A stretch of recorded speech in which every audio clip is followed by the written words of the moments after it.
مين يصدق ان صينية المشاوي تقدري تجيبيها من بره بتعدي ال2000 جنيه.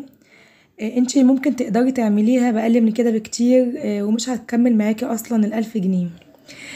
طبعا بارت 2 الجزء التاني للفيديو بتاعنا نزلنا المرة اللي فاتت او الفيديو اللي فات. عملنا تتبيلة الريش الضاني والفراخ كمان بنفس الطريقة وشويناها في البيت. النهاردة ان شاء الله هنعمل المحاشي بتاعتنا. انزلي حالا حطي اللايك بتاعك واشتركي في القناة وتكوني نورتي القناة بتاعتنا. كلمة اشتراك هتلاقيها قدامك على الشمال، اتكي عليها كده واختاري الكل وتكوني انضميتي للقناة بتاعتي وتكوني نورتينا في القناة بتاعتنا. مبدئيا كده جايبه ايه معاكي؟ جايبه كوسه، جايبه فلفل، جايبه بدنجال، جايبه ورق عنب، وكمان معايا طماطم مفرزاها، وكمان معايا خضره محشي. برضو مبدئيا بحب اغسل الخضار بتاعي قبل ما بحشي او قبل ما بقور، عفوا بحب اغسل الخضار بتاعي. الحاجه بتاعتي جايباها طازه الحمد لله ومنقياها كده على الفرازه، وجايبه واحده بوحدتها مش معوجه، وواحده ايه بوحدتها. خليكي شاطره كده وانزلي نقي حاجاتك كده بايدك. البدنجان ب10 جنيه، الكوسه في ناس بتبيعها ب15، في ناس بتبيعها ب16، مش كل الناس بتبيعها بنفس السعر. وطبعا الفلفل هم عارفينه انه ربع ب4 جنيه، يعني قول الكيلو ب16 جنيه. خلاص غسلت كل الخضار عندي تمام. ورق العنب بسلقه ازاي؟ ببتدي ان انا ارصه الرصه ديت، وعملته قبل كده معاكم في فيديو. برصه الرصه ديت فوق بعض فوق بعض، وباخد اخر ورقه كده، بالحبل بتاعها او بالعنقود بتاعها ببتدي ان انا اديها عقده، بيمسكوا بعض على طول. عندك خيط رباطي يمسكوا بعض اسهل برضو. ليه بعمل كده؟ عشان لما بيتسلق فوق بعضه بيلزق وبيدوخنا طبعا في السليق، لما باجي طبعا اخد الورقه بورقتها بيدوخنا بصراحه. فدي طريقه سهله جدا تقدري تعمليها. بصي بتطلع الواحده بوحدتها، او القطعه اللي عملناها، او الواحده بوحدتها بنفس الشكل. الميه دي فيها ايه؟ فيها ملح وفيها كمون بس مش اكتر. وببتدي ان انا بديله كده ايه حوالي 3-4 دقايق، ما بياخدش اكتر من كده. وهعمل كل الكميه عندي بنفس الطريقه. بصوا شكله بقى مش هيغلبنا خالص، والرصه برصتها، يعني هاخد الواحده بوحدتها ومش هيغلبنا خالص. لغايه كده الدنيا حلوه حلوه. الخضار اللي عندي طبعا انا عطشان ماما بقى على جنب كده كانت قاعده ايه بتقور فيه. كلنا ستات شاطره وبنعرف نقور المحاشي بتاعتنا. معايا 4-5 بصلات، وانا بعمل لكم الفيديوهات دي على السريع. نزلت كده ب3-4 معالق من السمنه، وكان عندي حته ليا كده بتبقى طعمها رهيب في المحشي. سيحتها كده مع البصله وبتدي طعم حلو جدا. ودي الطماطم اللي احنا طبعا مطلعانا من الفريزر، هتاخد لها غلوه لغايه ما تتسبك. بهاراتي ايه؟ بهاراتي ملح، فلفل اسمر، شويه كمون، شويه شطه، وشويه من جوز الطيب. بتعمل طعم حلو جدا جدا للمحشي. طيب غسلنا الرز، غسلنا الخضره وقطعناها تمام. وكمان معايا الطماطم اتسبكت. طيب هعرف ازاي ان الطماطم عندي اتسبكت؟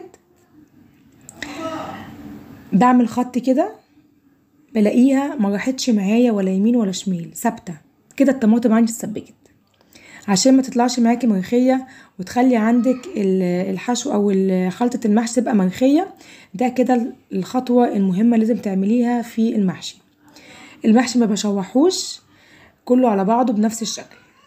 طبعا انا هنا حطيت هريسه شطه، بس والله سامحوني الحاجات دي كلها انا كنت مستعجله، ففي حاجات كنت بنسى ان انا اصورها. هريسه الشطه انتوا عارفين ان انا بحبها جدا في المحشي. خلاص ماما قورت وانا غسلت بقى وحشينا، وما شاء الله اللهم بارك الحاجه طالعه جميله وما شاء الله عليها. كوسه بحطها في صينيه، وانتوا عارفين ان انا بحط الكوسه في صينيه. عملنا معاكم الفيديوهات دي كتير جدا جدا. الكوسه بحب احطها في صينيه. طب حطيتي ايه على الكوسه ديت؟ ميه فيها 3-4 طماطمات على مرقتين، شويه ملح، شويه كمون، شويه شطه، شويه زيت، شويه بابريكا، المتاح عندك. بلاش نكتر في البهارات، براحتك تمام. وضربتهم في الخلاط ونزلت على طول على الكوسه. الكوسه برفعها على النار شويه، وبعد كده بحطها على شوايه. طب انا بسقي ايه هنا؟ بسقي ورق العنب بايه؟ دي شوربه عاديه عندك، او ما عندكيش ممكن مرقه بشويه ميه. برضو بضرب طماطمتين في الخلاط، والبهارات اللي قلنا عليها ملح وكمون وشطه، وبس كده. ديت اللي انا بسقي بيها المحاشي. ورق العنب ما بكترش فيه الميه، يا دوبك لغايه اخر صف كده، تحت منه بشويه الميه توصل لغايه عنده. البدنجال انا بقول الحاجات ديت يا جماعه للناس المبتدئه، الناس اللي ما بتعرفش تظبط المحشي بتاعها، بس مش اكتر. البدنجال بزود له الميه شويه عشان بيغيب في السوا، او بزود له الشوربه بتاعته عشان بيغيب في السوا شويه، يعني يا دوبك لغايه نص البدنجاله كده، ووقفي نزول الشوربه. الفلفل عندي حابه تحطيه في الصينيه زي الكوسه، بيطلع طعمه في منتهى الجمال، ما تخافيش وصيه ورا بعض كده بنفس شكل الكوسه. حابه تحطيه في الحله زي ما انا ما عملت، مفيش مشكله خالص. حطي فوق كل واحده واحده كده شويه من الشوربه، وكمان ازقي حلتك لغايه ما توصلي لغايه نص الفلفلايه بنفس الشكل. الفلفل ما بياخدش سوا على النار، تمام. هرفع على النار وبس كده، المحاشي كده كلها على النار بتستوي. اخر حاجه هعملها معايا الرز البسمتي، شويه من الزيت وشويه من السمنه، طبعا على حسب الكميه اللي بتعمليها. ونزلت ببصلايه مبشوره. ده الرز البسمتي نص كيلو. نص كيلو عليه لتر من الميه، يعني بضاعف الكميه، يعني كوبايه الرز عليها كوبايتين من الميه، وطبعا كلنا عارفين الموضوع دوت. البهارات عندي ايه؟ معلقه كبيره من الكركم، معلقه كبيره من الكاري، وبنزل بالمرقه بحوالي 2 مرقه، حابه تحطي 3 براحتك، بتبقى طعمها حلو جدا في الرز البسمتي. غسلت الرز غسله كويسه، ونزلت عليه على البصل على طول، وكمان نزلت بالملح بتاعي حوالي معلقه ونص كده من الملح. قعدت اشوح بقى الرز بتاعي لغايه ما اخد اللون دوت، وكله كده ايه، اندمج كده البصل بالبهارات اللي حطيناها، وصل للون دوت. بنزل بميه سخنه زي ما قلنا، لتر ميه على نص كيلو بالظبط، لتر ميه، وبتبقى الميه سخنه.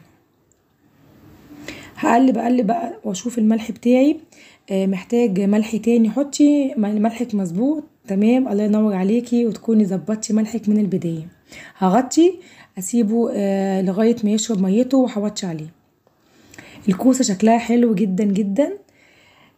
بعد ما تطلع الشوايه رفعت عليها الشوايه، الرز البسمتي ما شاء الله، وكمان الفلفل اللهم بارك، وكمان معانا ورق العنب مستوي وما شاء الله عليه. كل دوت هتشوفوه دلوقتي واحنا بنقدم الصينيه بتاعتنا. والبدنجال اللهم بارك شكله حلو جدا.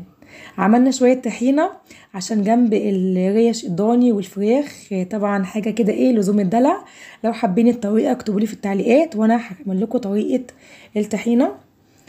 ومعانا بقى الصينيه الحلوه ديت، وفرشنا الفرشه بتاعتنا ايه بقى، هي الرز البسمتي حطيناه من تحت. الصينيه ديت لو دخلتوا كده على اي موقع كده او اي مطعم، هتلاقيه عارضها ب2000 ومعديه كمان ال2000.